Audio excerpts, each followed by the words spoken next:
It has been a while. It's been a long time, but Extra Bases with Bristol and Booth is back. Jason Bristol, Jeremy Booth. Jeremy Booth is actually in Texas after spending, the last 3 months in Louisiana?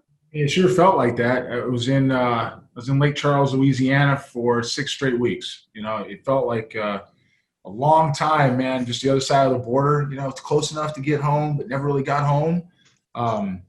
But a lot of fun. Had a good time with the Future Star Series, and the city was great. Tourism Bureau was great, and we're going to be there for the foreseeable future. So yeah, man, it was a lot of fun, but man, it took a while. I know you love doing what we're doing right now, but to see you interact with these young players and to give them the ins and outs of the game, does it still get your juices flowing when you're out there and working with these young players?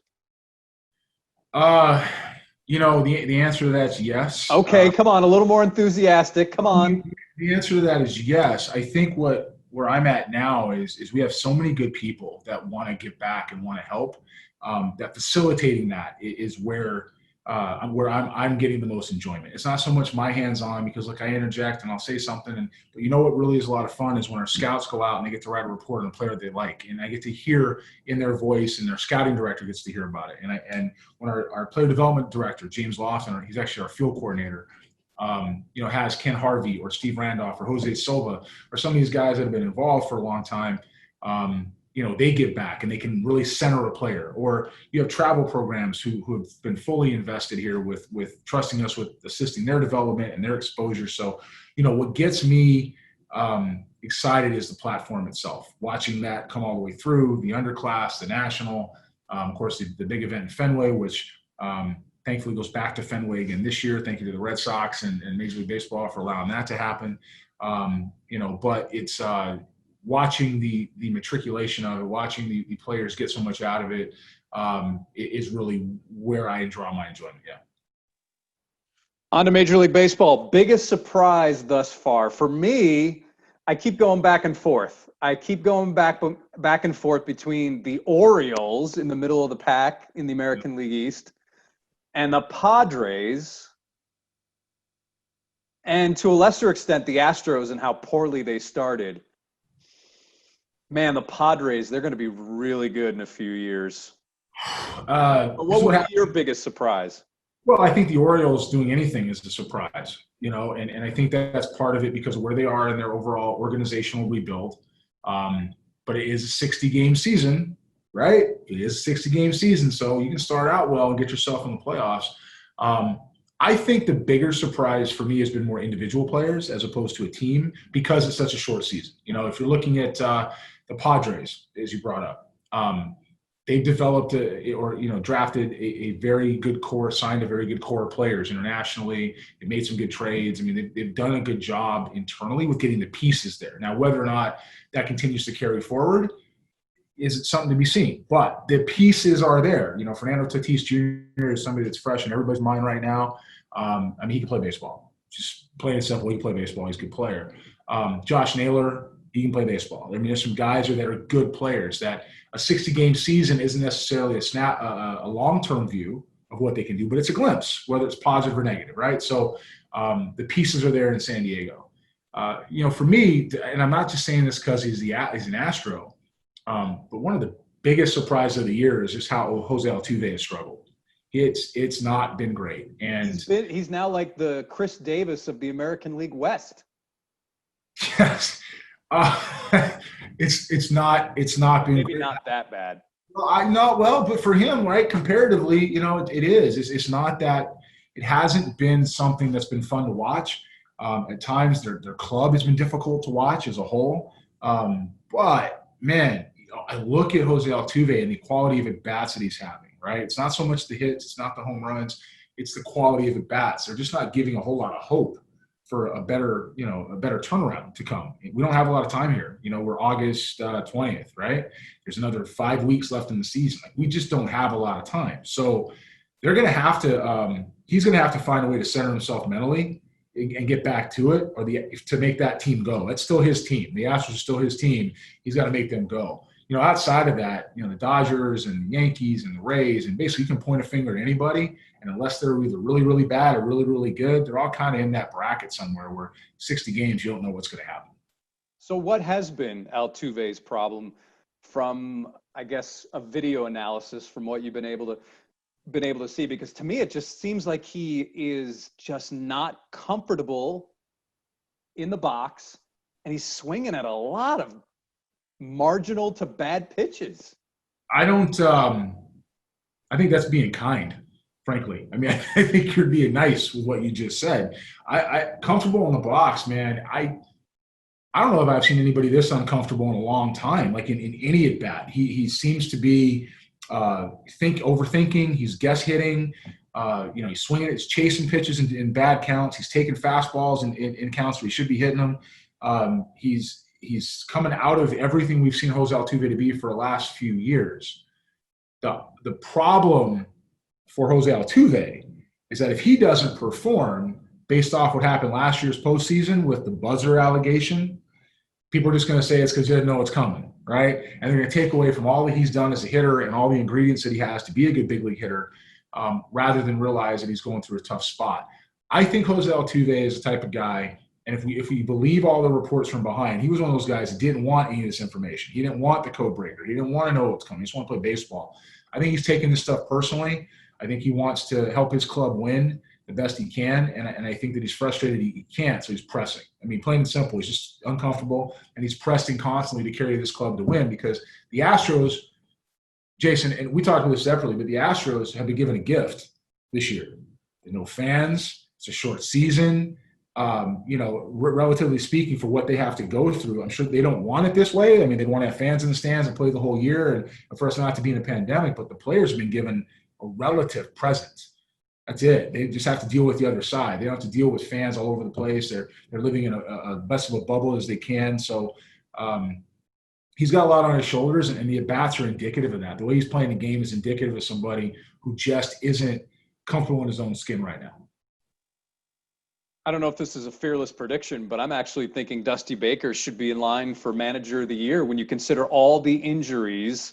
And it seems like it's not just injuries, but it's just one thing after another, whether it's guys getting hurt or players being thrown at earlier in the year, guys charging your dugout because you've got a coach in your dugout mouthing off.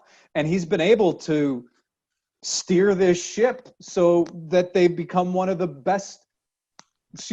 hottest teams in baseball right now. Yeah, he came into an impossible situation any way you cut it, right? I mean, it's just impossible. He steps in, and at first he's going to do this just for the year, and we'll see what happens in 21. He's going to do it for the year because he's a veteran guy at the right time. Walks into spring training. He's got the entire planet, quite literally the entire planet, against these guys for what they had done. And he finds a way to gain their trust. He finds a way to step forward. He finds a way to rally behind players that, frankly, outside of being just his players today, he has no reason to support, right? He finds a way to bring that clubhouse together and navigate them through it. Then the pandemic hits. And now he's got to go ahead and have a couple of months with no baseball and monitor his players and lean on his coaching staff. And then he hits the field, and they've got bullseyes on their back. I believe it was Josh Reddick that said that. They got bullseyes on their back, on their backs. And what you need a veteran guy to walk you through that. If we're looking at Jace Tingler, for example, with the Padres and how he handled Fernando Tatis's 3-0 home run versus Dusty Baker, who's able to navigate one of the most toxic situations in baseball history with the Houston Astros of 2021, coming off what we found out in the offseason. It's night and day to see what a good manager and a veteran manager can do, and he absolutely deserves consideration for that, purely off making sure this team is focused enough to play baseball. I don't think he's really surprised anyone because Dusty is just who Dusty is.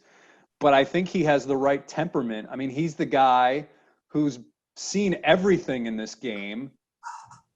And again, when you've got your best pitcher going down, you've got your best hitter going down, and then he comes back in Alvarez, one of the best hitters.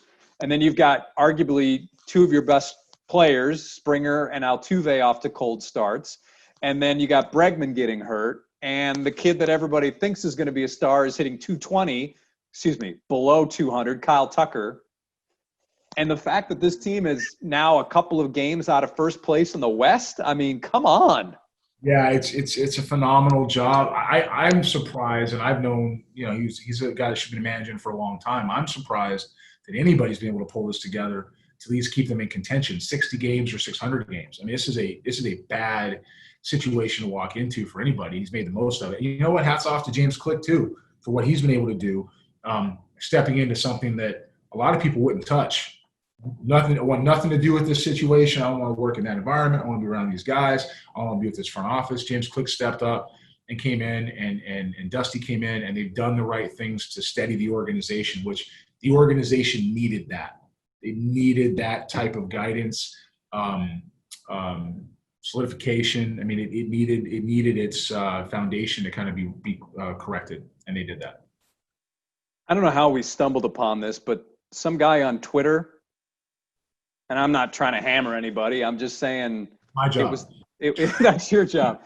At Mason McCray, who apparently is a prep baseball report. Is that what he is? Mason's Mason, I don't know personally, like most of the people on Twitter and the internet. Prep Baseball Report, Virginia. Yeah. Came out with his best scouting departments in baseball. Can I run them down? By all means. At number 10, the Blue Jays. At number 9, the Rays. At number 8, the Cubs. At number 7, the Mariners. At number 6, the A's. At number 5, the Padres. At number 4, the Cardinals. At number 3, the Dodgers. At number 2, the Astros. At number 1, the Indians. Okay, Jeremy, go. There's a lot of different departments that should have made that list. I'm not going to be in the business of disparaging certain departments unless there's glaring holes in what people have said. And I'm going to go out on a limb and say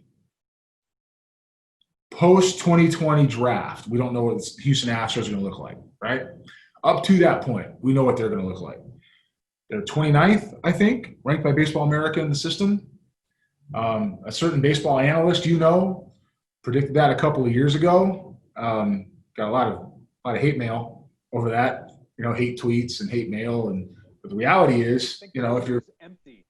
Yeah, empty. That's the word. And empty system. And I'm going to say that they're empty. They probably should be ranked 36th out of 30 major league teams. Okay. Scouting department as it stands today, look, are there bright spots? Absolutely. There's a couple of good scouts they have. They're good scouts, right? But the scouting department they have today is an unmitigated mess, period. And whether it's Chris Gross, whether it's an unmitigated mess. Now, James Click came from an organization that does things with a healthy blend of analytics and deeper insights with technology and a healthy blend of traditional scouting, and they find a way to meet in the middle. And they're one of the best organizations, hands down, in baseball. And I believe they were Baseball America's organization of the decade. I believe that's what they were. Okay? And they are 9th on the list. They're 9th on the list. No. Tells you the guy's not all that in touch. And my question to Mason McCray was, the Astros are on this list. How? They're just they don't. Scouting departments when you fired or let go a huge chunk of scouts. But I think his answer was, and I'm paraphrasing here, well, they got some good cameras. I think that's kind of what he said. Okay. And that's not the answer. That's not a good scouting department. It might be a good video department. Man, we might have the best edgertronics in the game. Like maybe we got like a step up on the Blue Jays edgertronics. You know what I mean? Maybe that's what we're talking about. But they're not the best scouting department in baseball. As a matter of fact, they're one of the worst, and they've proven that consistently. Now, that's pre-2020 draft, right? James Click is going to come in. He's going to remake it a little bit, and they're going to be on a much better path going forward. I'm very comfortable saying that. And some of the people are going to watch us are going to, wait a minute. Jeremy said something good about the Astros scouting department? Yeah, I am. But it's after the draft this year when he gets a chance to redo it. It's not before. Those guys all need to be cleaned out, other than the bright spots that they have, and started over. And that top 10 list doesn't belong in seeing the light of day. How's that? Where are the Yankees? I mean, yes, I know the Yankees have gobs of money, but still. Are the A's on that list? Yeah, they're at number 6. What about the Braves? Yeah, the Braves. Braves aren't on there. Yeah. Mets on there? Mets did a pretty good job. Nope, they're not on there, right? It's a volume business in many ways, but still. How about the Twins? Swing and miss, right? How about the Angels? They've rebuilt an entire system since Jerry DiPoto went to Seattle. How about that? Whiff. Okay? That's 4 clubs right there without even trying. How about the Red Sox? Red Sox won World Series championships with largely the same scouting department in place. Not a mention, right? 0 for 5. Okay? The Rays should be at least in the top 3. At least in the top 3. 9th is a disgrace. Yeah. 9th is a disgrace. But look, the problem with Mason's, let's give Mason a mulligan. Young guy, college student, doesn't get to go to a lot of games on TV, doesn't get to go to a lot of games in person, regardless of 2020's COVID situation. And I'm not trying to hammer anybody. I'm just saying it was quite shocking. But, hey, that's what Twitter gives us, right? Well, that's why you got me, though, too, right? Because I can't do that. And so, but no, look, let's give Mason a do-over when he really figures it out. And, he did the same thing with player development and organizations. It was the Shaq gif. I think I threw the Shaq gif up where you're staring at the screen and go, and you get up and walk away. It's like, come on, man. Look, the Astros have better days ahead, but right now that list is not very good.